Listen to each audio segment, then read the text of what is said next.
Practical geometry question number 1 का part 2 हम ले रहे हैं। A rhombus which diagonals are 5.2 centimetre and 6.4 centimetre long.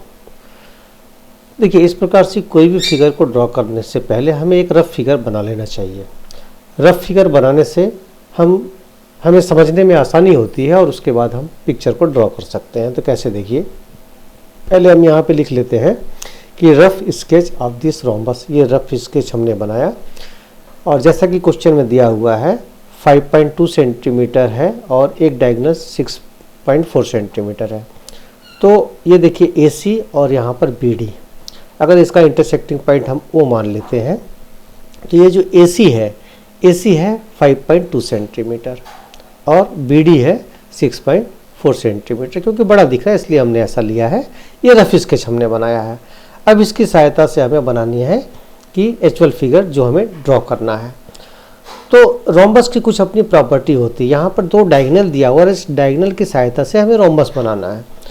तो जो रोम्बस के डायगोनल्स होते हैं वो परपेंडिकुलर बाइसेक्टर कहलाते हैं। मतलब एक दूसरे से 90 डिग्री का एंगल भी बनाते हैं और एक दूसरे को बाइसेक्ट करते हैं, जस्ट हाफ हाफ कर देते हैं ये, ठीक है। तो इस प्रकार से हम कह सकते हैं कि AO जितना होगा उतना ही होगा OC और जितना BO होगा उतना ही होगा OD। तो सबसे पहले बनाने के लिए हम एक लाइन खींचेंगे, लाइन सेगमेंट कह सकते हैं कि AC हम ड्रॉ करेंगे 5.2 सेंटीमीटर। तो हम यहाँ इसे इस प्रकार से लिख लेते हैं, we know that the diagonals of a rhombus always bisect each other at 90 degree. तो hence DO is equal to BO। देखिए, हमने DO और OB को हमने लिया है। क्यों लिया है ये? क्योंकि 5.2 का अगर हाफ करते हैं तो आपको एक कॉन्वेनेंट फिगर नहीं मिलता है, लेकिन यहाँ पर ये है 6.4 का जस्ट हाफ 3.2 आ जाएगा। तो ये जो हमें स्केल पे मिलता है इसलिए हमने इसे हाफ किया है, ठीक है। तो यहाँ से हमने लिया कि DO is equal to BO। That means ये हाफ किसका होगा? BD का होगा। तो हम इसे लिख सकते हैं हाफ ऑफ द ये BD। तो BD हमारे पास 6.4 है तो उसका हाफ हो जाएगा 3.2। तो हम कह सकते हैं कि 3.2 सेंटीमीटर, यानी कि DO बराबर भी 3.2 सेंटीमीटर और BO बराबर भी 3.2 सेंटीमीटर। इससे क्या फ़ायदा होगा आइए हम देखते हैं। तो सबसे पहले हम यहाँ पे ड्रॉ करेंगे एक line segment AC is equal to 5.2 centimetre. तो चलिए ड्रॉ करते हैं। एक लाइन सेगमेंट हमने लिया और 5.2 सेंटीमीटर हमने इसे मेजर किया और हमने पॉइंट दे दिया इसे A और ये C। अब ये जो है BD परपेंडिकुलर है और बाइसेक्टर भी है। तो परपेंडिकुलर बाइसेक्टर कैसे बनाते हैं? जैसा कि मैंने आपको बेसिक कॉन्सेप्ट में बताया है परपेंडिकुलर बाइसेक्टर बनाने के लिए। तो परपेंडिकुलर बाइसेक्टर ड्रॉ करने के पहले हम यहाँ पे लिख लेते हैं कि ड्रॉ इट्स परपेंडिकुलर बाइसेक्टर। अब कैसे बनाएंगे? उसके लिए हमने इस C पॉइंट को सेंटर लिया और यहाँ से हमने एक आर्क खींचा। आर्क ऐसा होना चाहिए जो A और C है इसके मेजर के हाफ से ज़्यादा होना चाहिए। छोटा होगा तो नहीं मिल पाएगा आपको, है ना, इंटरसेक्टिंग पॉइंट। तो यहाँ हमने C एज ए सेंटर लिया और हमने एक आर्क खींचा और यही सेंटर लेकर के हम नीचे की ओर भी आर्क खींचा सेम रेडियस पे। इसी प्रकार से A से भी हम A को सेंटर लेके हम आर्क खींचेंगे और नीचे भी हम आर्क खींचेंगे और इनका जो इंटरसेक्टिंग पॉइंट होगा अगर इसको हम ज्वाइन कर देते हैं तो ये हो जाएगा परपेंडिकुलर बाइसेक्टर, ठीक है। तो ये जो लाइन हुआ ये परपेंडिकुलर बाइसेक्टर हो गया किसका? AC का। तो ये पॉइंट को हम O मान लेते हैं यहाँ पे। तो ये हमारा इंटरसेक्टिंग पॉइंट हो गया O, ठीक है।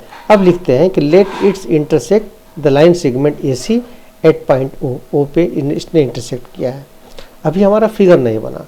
अब इसकी सहायता से हम रोम्बस बनाने जाएंगे तो क्या होगा? देखिए, यहाँ पर OD जो दिख रहा है वो कितना है? इसका हाफ कर देंगे हम 6.4 का तो हमें मिला 3.2 सेंटीमीटर। तो यहाँ से सेंटर लेके 3.2 का अगर हम आर्क काटेंगे तो हमें D पॉइंट मिल जाएगा। ठीक उसी प्रकार से इस पॉइंट O से 3.2 सेंटीमीटर का आर्क अगर हम खींचते हैं तो हमें यहाँ पे नीचे पॉइंट B मिल जाएगा। तो चलिए हम करते हैं। पहले हम लिख लेते हैं यहाँ पे, taking O as a centre draw arc 3.2 centimetre radius. 3.2 centimetre का रेडियस लेके हम दोनों ओर आर्क काटेंगे, वो इंटरसेक्टिंग पॉइंट हमें मिलेगा।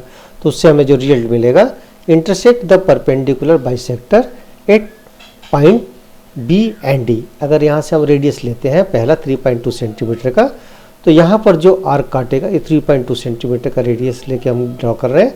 यहाँ पे जो आर्क काटेगा वो पॉइंट डी मिलेगा। सेम इसी प्रकार से नीचे की ओर अगर हम 3.2 सेंटीमीटर रेडियस लेके हम आर्क काटते हैं तो ये जो पॉइंट हुआ ये पॉइंट हमें मिलेगा बी। तो यहाँ लिख लेते हैं ये डी और यहाँ लिख लेते हैं ये बी।